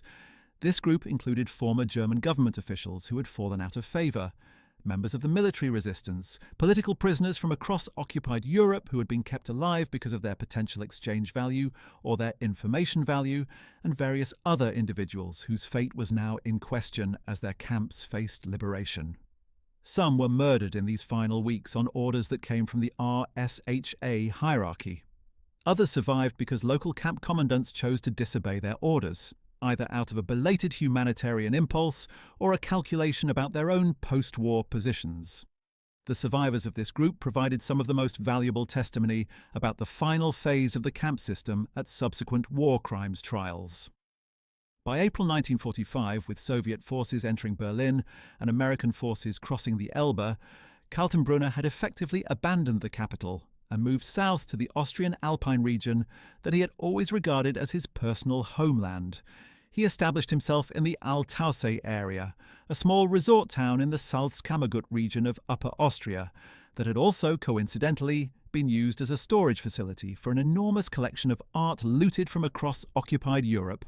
Works including pieces from the Louvre, from Dutch museums, from private collections seized from Jewish owners, accumulated by various Nazi officials with the understanding that this territory would be among the last to fall to the Allies. He continued to issue directives from his Alpine redoubt, maintaining communication through whatever means were still available. But the RSHA was by this point rapidly disintegrating as a functional organization, its personnel either fleeing, surrendering, or being killed in the collapse. Adolf Hitler killed himself in his Berlin bunker on April 30th, 1945. Kaltenbrunner received the news in the Austrian Alps and continued briefly to operate under the authority of the Dönitz government that Hitler had designated as his successor. But the end came quickly. On May 7, 1945, Germany surrendered unconditionally at Reims in France. The war in Europe was over. For Kaltenbrunner, however, the question now was not the war, but survival. He made a serious attempt to evade capture. He had prepared cover identities, had access to networks in the Austrian mountains that might have facilitated an escape to a neutral country or a sustained life in hiding, and had taken practical steps to alter his appearance. He shaved his heavy moustache, obtained civilian clothes, and attempted to pass himself off as a simple Austrian doctor named Dr. Ernst Mayr, a disguise that might theoretically have worked for a less physically distinctive man but was comically inadequate for someone standing 6 feet 4 inches tall with a deeply scarred face that had appeared in dozens of widely distributed wartime photographs. He retreated to a mountain hunting cabin near Authorizing, accompanied by Gisela von Westarp, and waited for the chaos of the immediate post-surrender period to provide an opportunity. On May 12, 1945, 12 days after Hitler's suicide and 5 days after Germany's formal surrender, an American counterintelligence corps team received a tip about a suspicious individual in the area and located Kaltenbrunner in the cabin. His initial claim to be a Hungarian refugee named Dr. Ernst Mayr was examined with appropriate skepticism and rapidly dismissed. Ernst Kaltenbrunner, head of the RSHA, second most powerful man in the SS, was placed under arrest with the minimum of ceremony. He was transported through American custody facilities and eventually to Nuremberg, where the International Military Tribunal was being assembled in the former Palace of Justice to try the major surviving war criminals of the Nazi regime. The tribunal itself was unprecedented, the first serious international attempt to hold individuals legally responsible for crimes committed in the service of a state, and its proceedings attracted worldwide attention. Among the defendants were the surviving senior figures of the Nazi regime: Hermann Göring, Joachim von Ribbentrop, Wilhelm Keitel, Alfred Jodl, Alfred Rosenberg, Hans Frank, Wilhelm Frick, Julius Streicher, Fritz Sauckel, Albert Speer, Rudolf Hess, and others. Kaltenbrunner was among them, and from the beginning of the proceedings he occupied a distinctive position as the man who had most directly commanded the machinery of the Holocaust and the political terror. He was not an impressive defendant. At trial, he was evasive, contradictory, and often visibly uncomfortable when confronted with specific documents bearing his signature or testimony from specific witnesses who had encountered him in specific circumstances. His attempts to minimize his role, to claim ignorance of the operations he had directed, and to deflect responsibility to Himmler above him and to the department chiefs below him were transparent to the tribunal and to the prosecution, and they became steadily less credible as the documentary evidence accumulated around him. He initially denied the authenticity of documents bearing his signature, claiming some of them were forgeries, claims that were tested against handwriting analysis and found without merit. He denied recognizing witnesses who had seen him at Mauthausen and in other locations where his presence was documented by multiple sources. The prosecution presented the case against him in meticulous detail over several days. The Great Escape murders were traced from the original Hitler order through the RSHA chain of command to the specific Gestapo offices that had carried out the killings, with Kaltenbrunner's signed directives occupying a central position in the chain. The Hungarian deportations were similarly traced, with Eichmann's testimony absent since he had escaped through the rat lines to Argentina and would not be captured until 1960, but with the documentary record providing a detailed account of the operation and its authorization. The Bullet Decree was presented with the documents that established his involvement in its creation and implementation.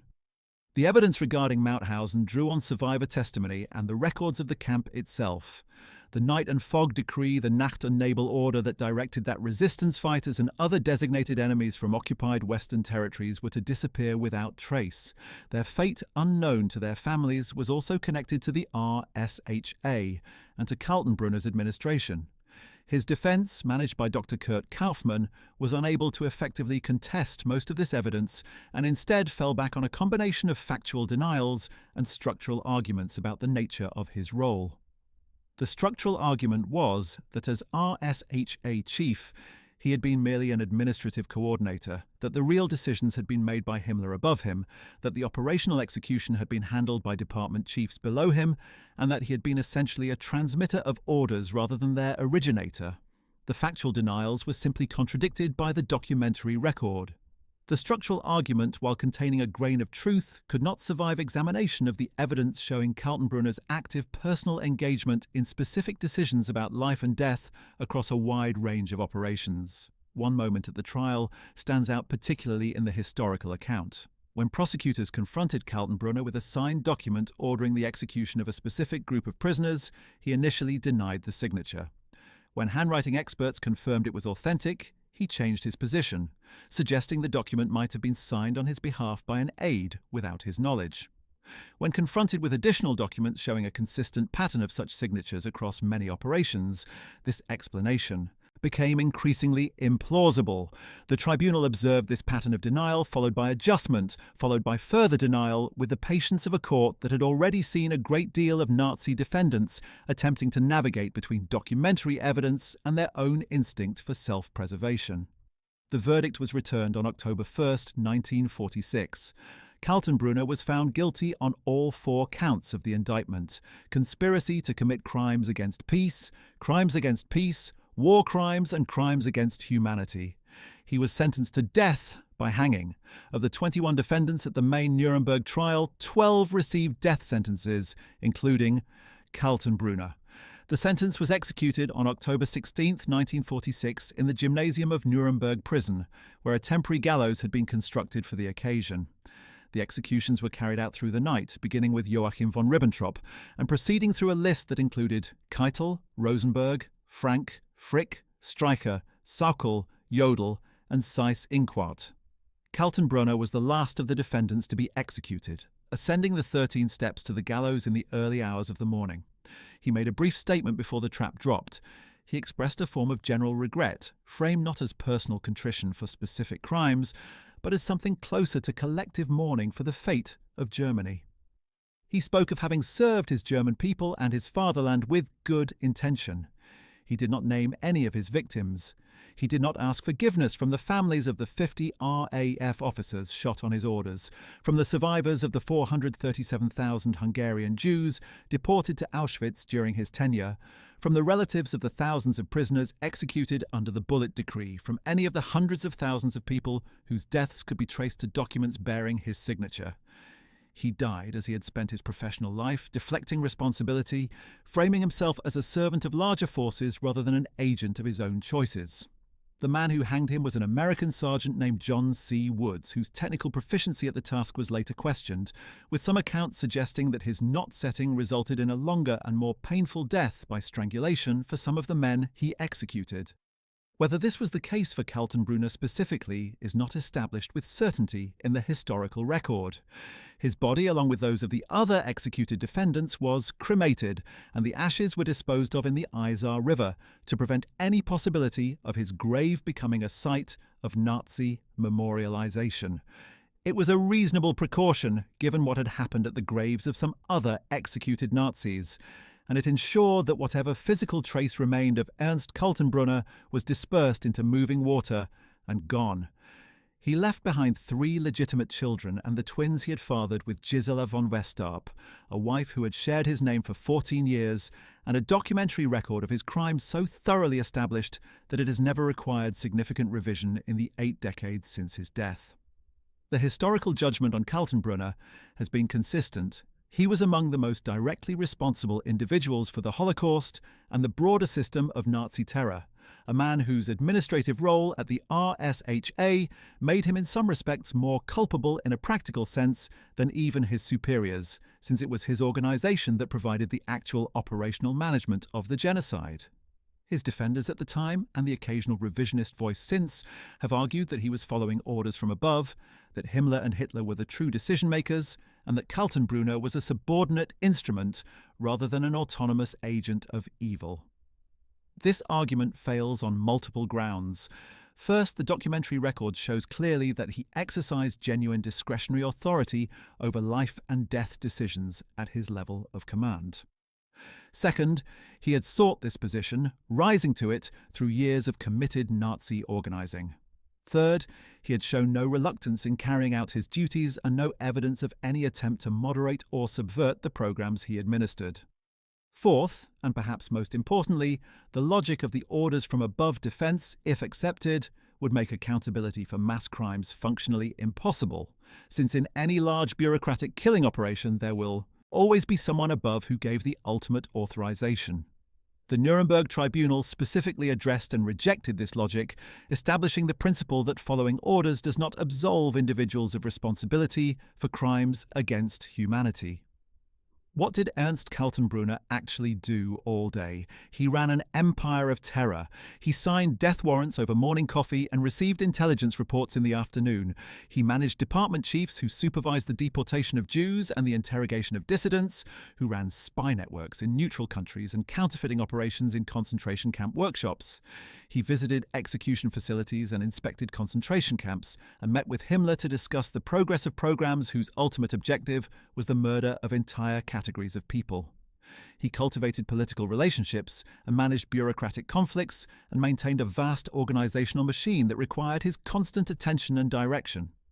He reviewed the Meldungen aus dem Reich that told him what ordinary Germans were saying at their dinner tables, and he used that information to direct the Gestapo's attention to those whose private thoughts had become too openly disloyal.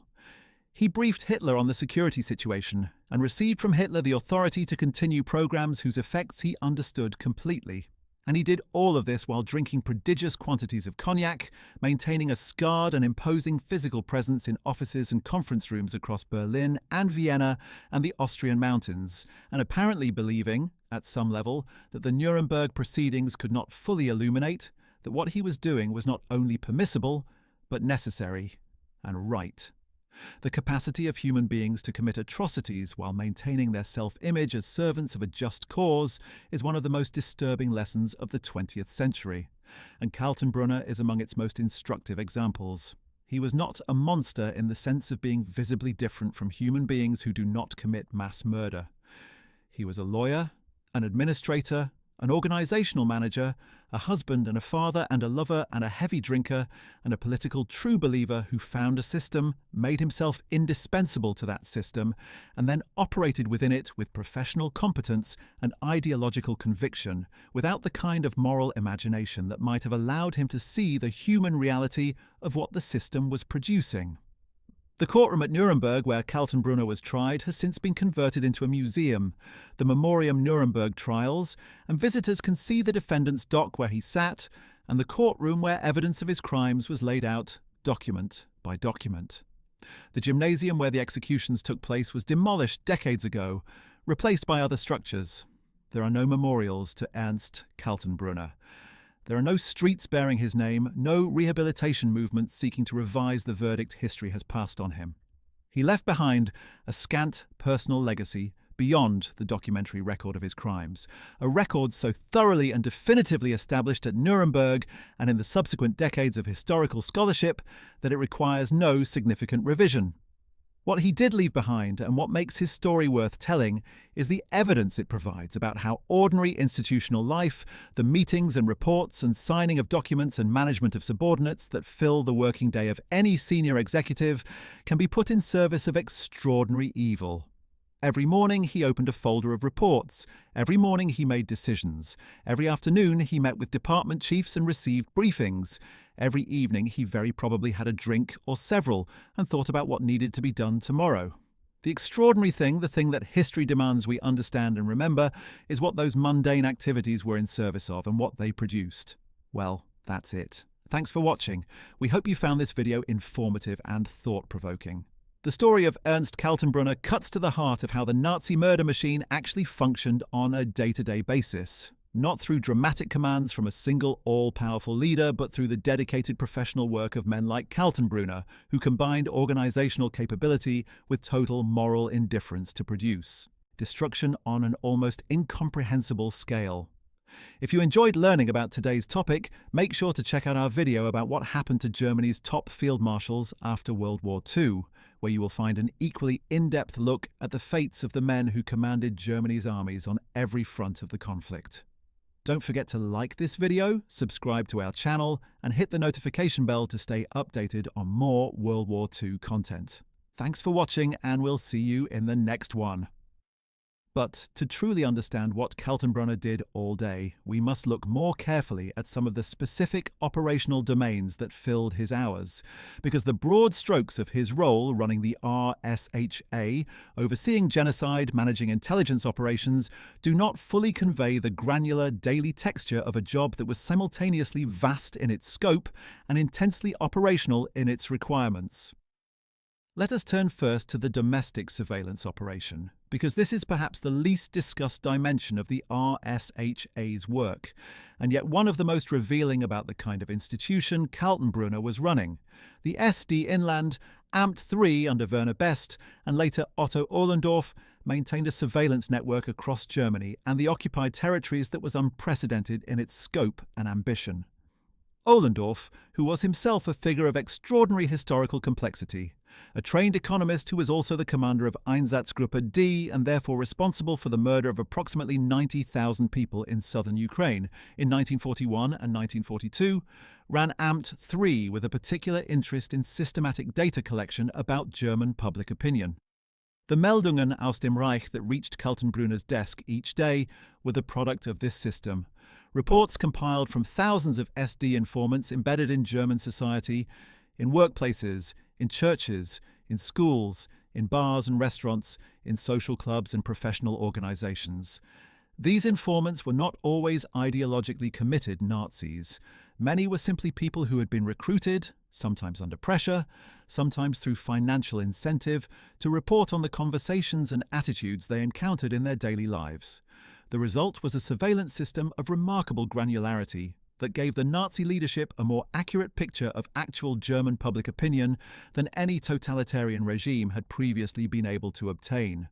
What did ordinary Germans actually think in 1943 and 1944? The Meldungen aus dem Reich tell us with uncomfortable specificity. They show a population that was initially enthusiastic about the regime's military successes, but became increasingly anxious and then despairing as the war turned against Germany.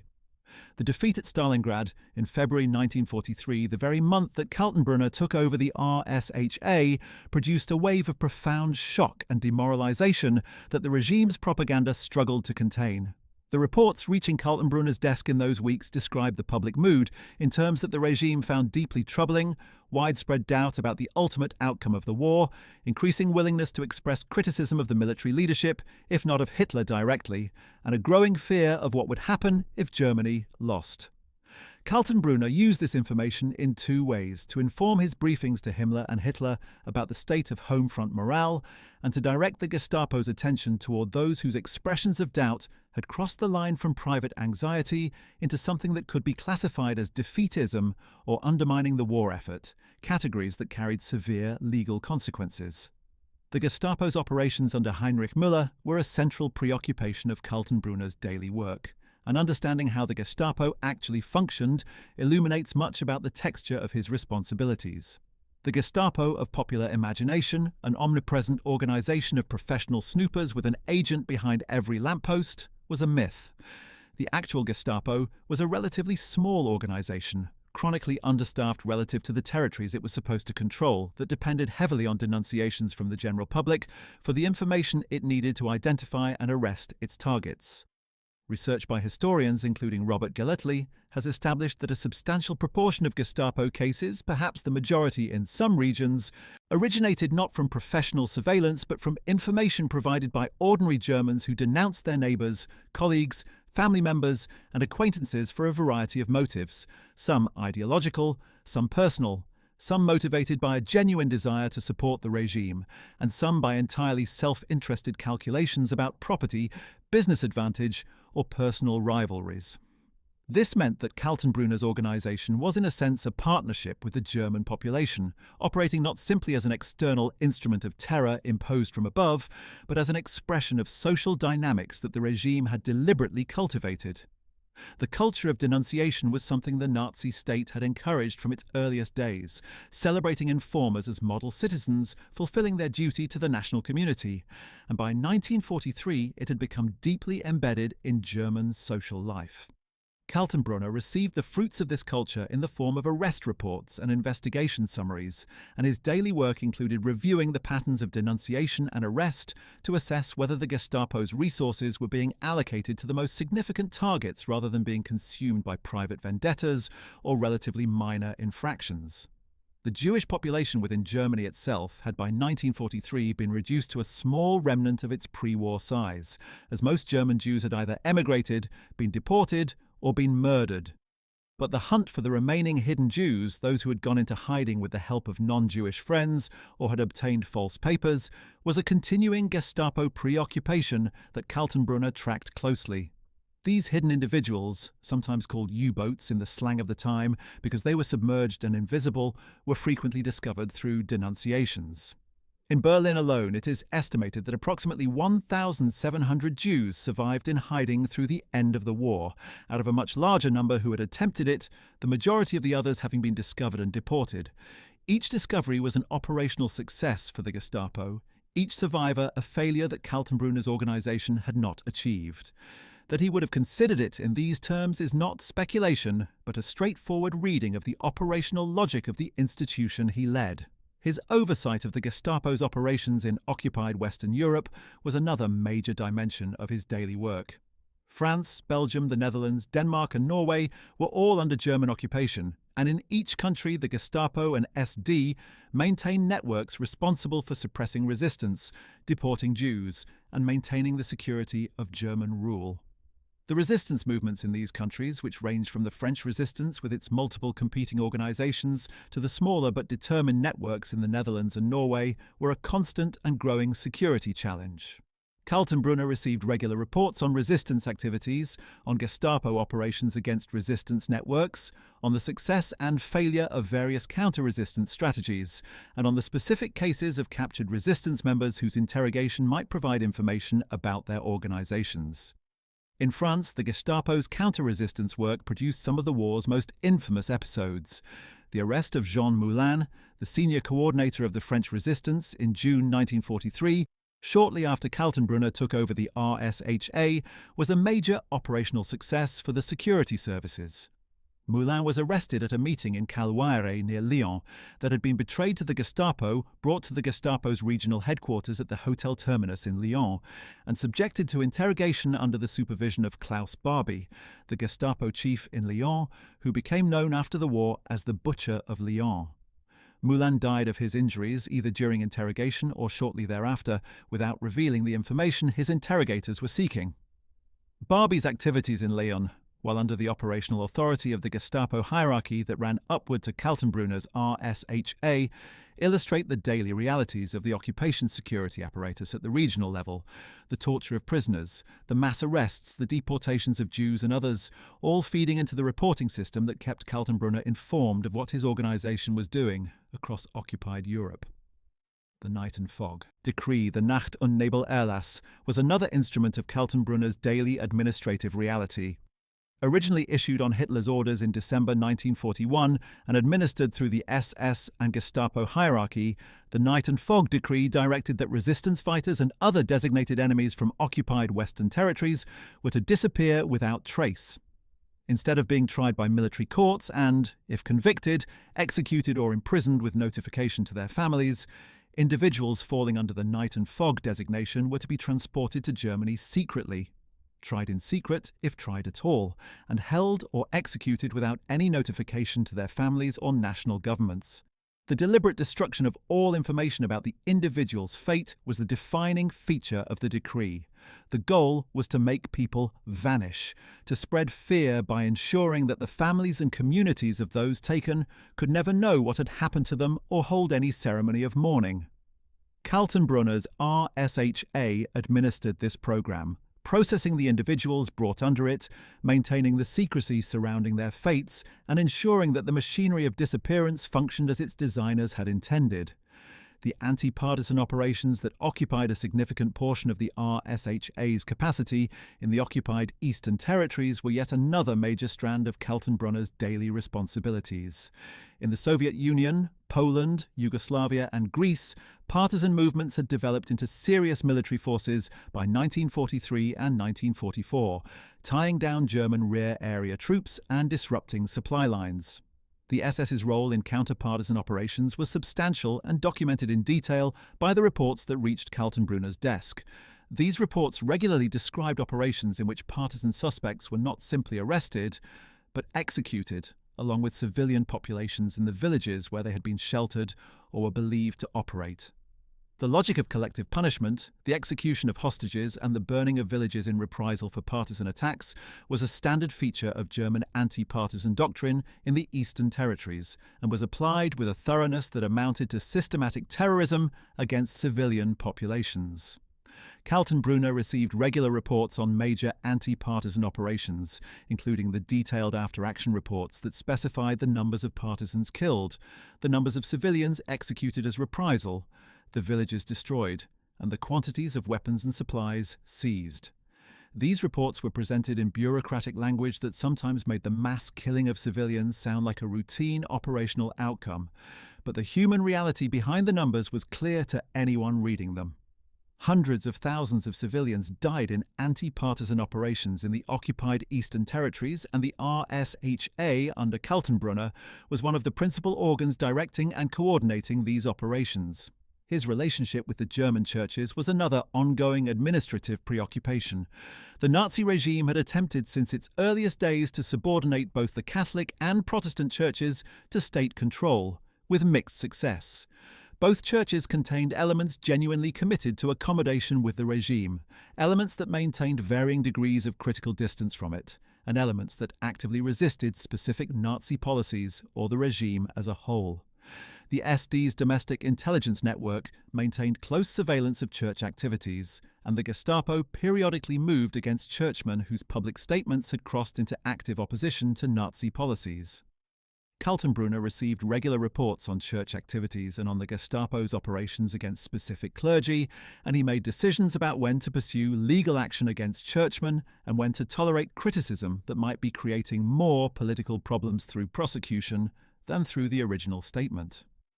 The treatment of Catholic Bishop Clemens August Graf von Galen of Münster provides an illuminating example of these calculations.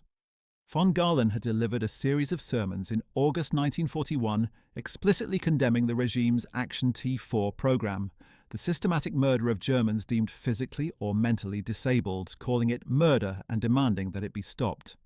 His sermons had been printed and distributed widely, reaching even German soldiers at the front, and had caused a significant propaganda problem for the regime. The Gestapo and SD examined the case carefully and ultimately recommended against arresting or executing von Galen, on the grounds that doing so would cause more political damage than his sermons had. The bishop died peacefully in 1946. Similar calculations were made throughout the war, and Kaltenbrunner was involved in the decisions about which religious figures to pursue, which to monitor, and which to leave alone for reasons of political prudence. The economic dimensions of the RSHA's work were yet another area of Kaltenbrunner's daily responsibility that is sometimes overlooked in the focus on its most overtly criminal activities. The SS under Himmler had developed an extensive network of economic enterprises, ranging from the manufacturing operations conducted by concentration camp prisoner labor to the various businesses that the SS ran through its Wirtschaftsverwaltungshauptamt, or WVHA, the Economic Administrative Head Office. While the WVHA was a separate organization from the RSHA, there were extensive points of contact and coordination between them, and Kaltenbrunner was frequently involved in discussions about how the prisoner labor force managed by the concentration camp system could most efficiently be exploited for economic purposes. The prisoners of the concentration camp system represented, from the regime's perspective, a pool of essentially free labor that could be directed wherever the war economy required it, and the RSHA's role in managing the prisoner population intersected regularly with the WVHA's interest in deploying that labor productively. The looting of Jewish property, which had begun with the Aryanization of German Jewish businesses in the late 1930s and expanded enormously as German forces occupied increasingly large territories across Europe, was another economic dimension of the RSHA's work, in which Kaltenbrunner was involved. The systematic seizure of Jewish-owned property, from bank accounts and businesses to household goods, jewelry, artwork, and in the death camps, even the hair, gold teeth, and clothing of the murdered, was coordinated through a complex network of agencies in which the RSHA played a central role. Kaltenbrunner received reports on these operations and was involved in decisions about the disposition of seized assets, including the controversies that sometimes arose when different SS and Nazi Party agencies competed for the same resources. His daily work also included ongoing attention to Germany's position in international intelligence competition. The British Special Operations Executive was conducting operations across occupied Europe, inserting agents, supporting resistance movements, conducting sabotage, and disrupting German communications and transportation. American intelligence, first through the Office of Strategic Services and various military intelligence organizations, was building its own network of operations in Europe and beyond. Soviet intelligence had deep networks within Germany itself, most famously the Rote Kapelle, or Red Orchestra, a spy network that had penetrated significant levels of the German government and military before being rolled up by the Gestapo in 1942 and 1943. Kaltenbrunner received regular reports on these operations, on the counterintelligence measures his organization was taking against them, and on the intelligence coups when enemy agents were captured or enemy networks were penetrated and rolled up. The capture and interrogation of enemy agents was a matter of particular personal interest to Kaltenbrunner. The intelligence value of a well-placed enemy agent who could be turned or whose information could be exploited was significant, and the RSHA maintained several operations in which captured enemy agents were turned into double agents who continued to operate under German control while providing their original handlers with carefully curated disinformation. The XX system that the British ran against German intelligence, in which virtually all German agents in Britain had been captured and turned, had a counterpart in German operations against British and American agents, though the German operations were generally less successful because of the fundamental intelligence advantage that the Allies had gained through the breaking of the Enigma cipher. The Enigma problem was itself a source of considerable anxiety in the German intelligence community, though the full extent of Allied success in reading German encrypted communications was never realized. Kaltenbrunner received periodic assessments of German cipher security and was involved in discussions about vulnerabilities and countermeasures. The German Signals Intelligence Services, which monitored Allied radio traffic, provided another stream of information that fed into the RSHA's daily assessment of the military and political situation. Managing this complex intelligence picture, balancing the various streams of information, assessing their reliability, identifying gaps and contradictions, and presenting coherent assessments to Himmler and Hitler was itself a substantial portion of Kaltenbrunner's daily intellectual work. In the final year of the war, as the military situation deteriorated on every front, Kaltenbrunner found himself increasingly involved in the semi-secret discussions about whether some form of separate peace with the Western Allies might be achievable. Himmler was conducting his own unauthorized negotiations through various intermediaries, including Count Volker Bernadotte of the Swedish Red Cross, with whom he met in February 1945, and again in April 1945, to discuss the possible release of concentration camp prisoners in exchange for a negotiated end to the fighting. Kaltenbrunner was aware of these discussions, and while he did not directly participate in the Bernadotte negotiations, he maintained his own channels of communication with various intermediaries who might carry messages to Western intelligence services. The Swiss intelligence chief, Roger Masson, was one point of contact. Various neutral businessmen and diplomats provided others. None of these efforts led anywhere, partly because the Western Allies were committed to unconditional surrender and would not negotiate a separate peace, and partly because Hitler's discovery of Himmler's negotiations led to Himmler being stripped of all his positions in the final days of April 1945, which effectively ended whatever organizational backing the negotiations had enjoyed. Throughout all of this, Kaltenbrunner continued to deal with the administrative consequences of the war's progress on the RSHA itself. The organization he commanded was losing territory and resources at an accelerating rate. Regional offices in France, Belgium, and the Netherlands had been shut down, as Allied forces liberated those countries in the summer and autumn of 1944. The massive RSHA operations in Poland and the occupied Soviet territories were being rolled up as the Red Army advanced westward. Key personnel were being transferred, reassigned, or killed. The filing systems that represented years of accumulated intelligence were being moved, damaged by bombing, or in some cases deliberately destroyed to prevent their capture by Allied forces.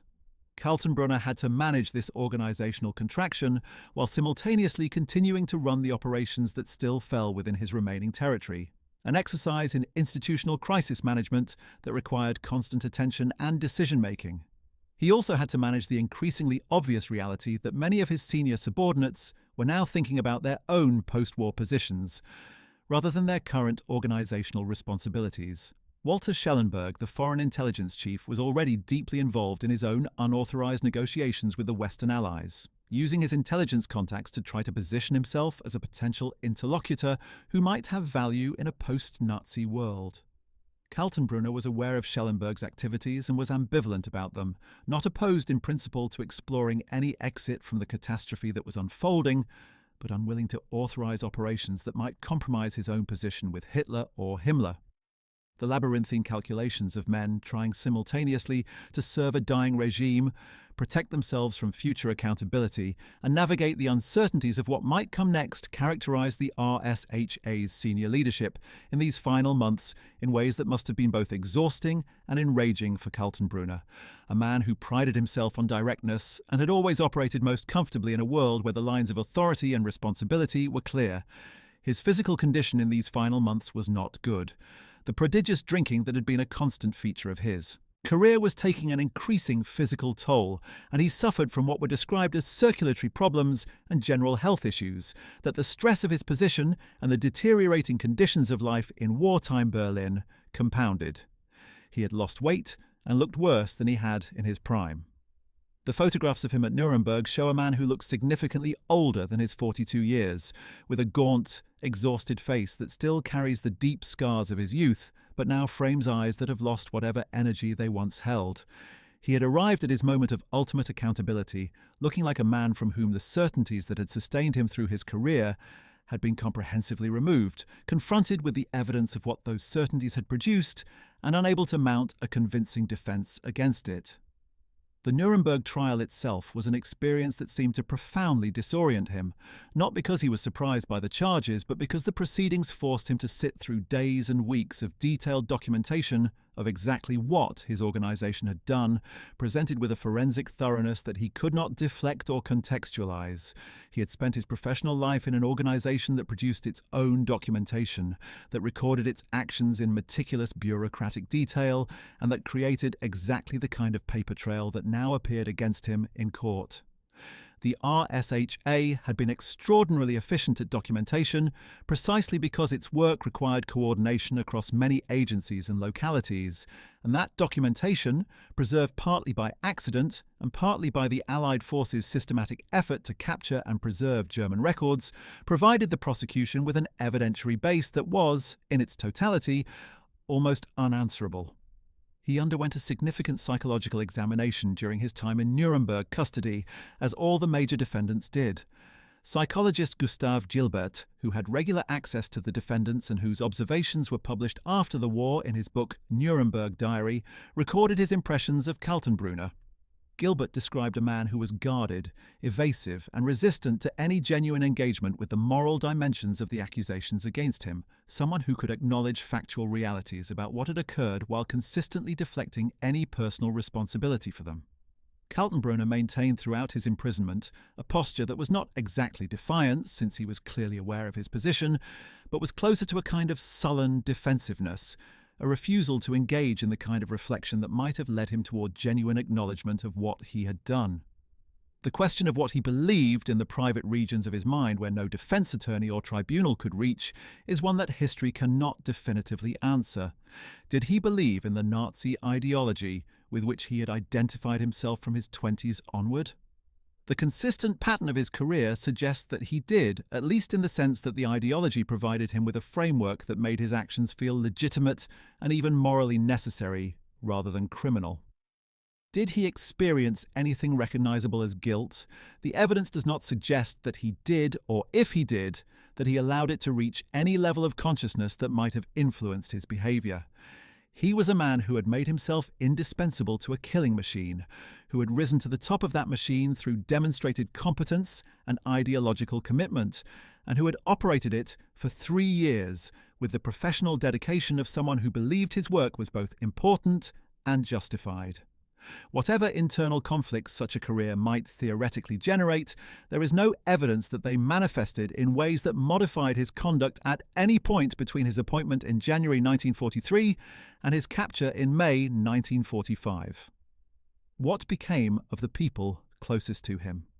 His wife Elizabeth survived the war and lived into the post-war period, raising their 3 children in Austria under circumstances that were difficult given her husband's identity and fate. She is not a significant figure in the historical record and appears to have lived quietly, avoiding public attention. Gisela von Westarp, with whom Kaltenbrunner had shared his final days in the Austrian mountains, was also detained briefly by American forces but was not held as a significant suspect and was eventually released. The twins she had borne, Kaltenbrunner, grew up in Austria.